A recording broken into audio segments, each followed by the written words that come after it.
नमस्कार दोस्तों, स्वागत है आपका मेरे YouTube चैनल लीगल बाय राज में। आज मैं बात करूंगा मॉडल टेनेंसी एक्ट की विशेषताओं के बारे में, जो कि हाल ही मंत्रिमंडल ने इसे जारी किया है। आदर्श किराया कानून या मॉडल टेनेंसी एक्ट का मसौदा अब राज्य एवं केंद्र शासित प्रदेशों को भेजा जाएगा। इसे नया कानून बनाकर या वर्तमान किराएदार कानून में जरूरी संशोधन करके लागू किया जा सकता है। प्रधानमंत्री नरेंद्र मोदी की अध्यक्षता में हुई केंद्रीय मंत्रिमंडल की बैठक में इस मसौदे को मंजूरी दी गई है। केंद्र सरकार के आदर्श किराया कानून या टेनेंसी एक्ट के हिसाब से मकान मालिक और किराएदारों के बीच मतभेद को कम किया जा सकेगा। मोदी सरकार ने कहा है कि आदर्श किराया कानून के बाद बहुत से खाली घर किराए पर चढ़ाए जा सकेंगे, घरों की कमी दूर होगी और प्राइवेट प्लेयर्स को बिजनेस भी मिलेगा। मॉडल टेनेंसी एक्ट में कहा गया है कि अगर किराएदार द्वारा 2 महीने तक मकान मालिक को किराया नहीं देता है तो उससे घर जगह खाली कराई जा सकती है। इसमें किराएदारों को क्या सुविधा दी गई है? मॉडल टेनेंसी एक्ट के तहत मकान मालिक को घर के मुआयने, रिपेयर से जुड़े काम या किसी दूसरे मकसद से आने के लिए 24 घंटों का लिखित नोटिस एडवांस में देना होगा। रेंट एग्रीमेंट में लिखी समय सीमा से पहले किराएदार को तब तक नहीं निकाला जा सकता तब तक उसने लगातार 2 महीनों तक किराया ना दिया हो या वह प्रॉपर्टी का गलत इस्तेमाल कर रहा हो। पहले सिक्योरिटी डिपॉजिट में कितनी रकम?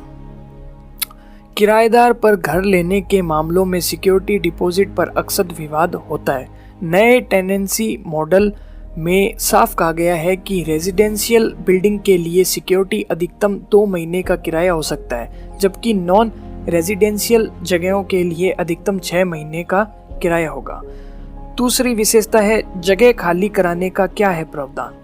घर या दुकान को खाली कराने के बारे में मॉडल टेनेंसी एक्ट में कहा गया है कि अगर मकान मालिक ने रेंट एग्रीमेंट की सभी शर्तों को पूरा किया है फिर भी किराएदार जगह खाली नहीं कराता है तो मकान मालिक 2 महीनों के लिए किराया डबल कर सकता है। फिर भी खाली नहीं करने पर किराया 2 महीनों के बाद 4 गुना कर सकता है।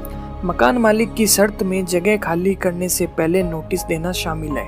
मकान मालिक किराए वाले मकान या दुकान को खाली कराने के लिए नोटिस दे सकता है। इसके बाद 1 दिन पहले लिखित में या मैसेज, मेल आदि के माध्यम से बताएं।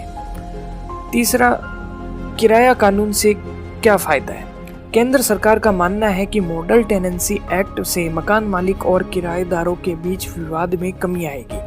अभी विवाद की आशंका के चलते कई मकान मालिक घर खाली होने के बाद भी किराए पर देने से कतराते हैं। अगला, कोई किराएदार को क्या फायदा है?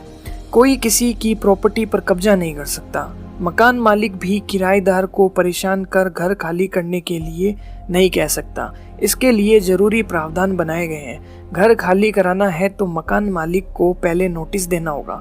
किराएदार को भी इस बात का ध्यान रखना होगा कि जिस रेंट की प्रॉपर्टी पर वह रहता है उसकी देखभाल की जिम्मेदारी उसकी है।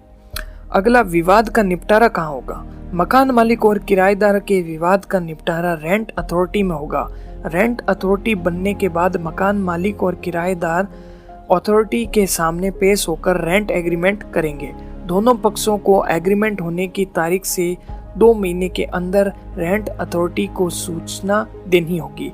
रेंट अथॉरिटी मकान मालिक और किराएदार के बीच संबंधों को स्पष्ट करेगी। तो उम्मीद है आपको नए टेनेंसी एक्ट की जानकारी मिल चुकी होगी। वीडियो को ज़्यादा से ज़्यादा शेयर करें, क्योंकि जो ये टेनेंसी एक्ट आया है इसके बारे में सभी मकान मालिकों, जो लोग मकान किराए पर देते हैं या दुकान लेते हैं या किराए देते हैं, उन सभी को ये नए एक्ट के बारे में पूर्ण रूप से जानकारी हो। धन्यवाद।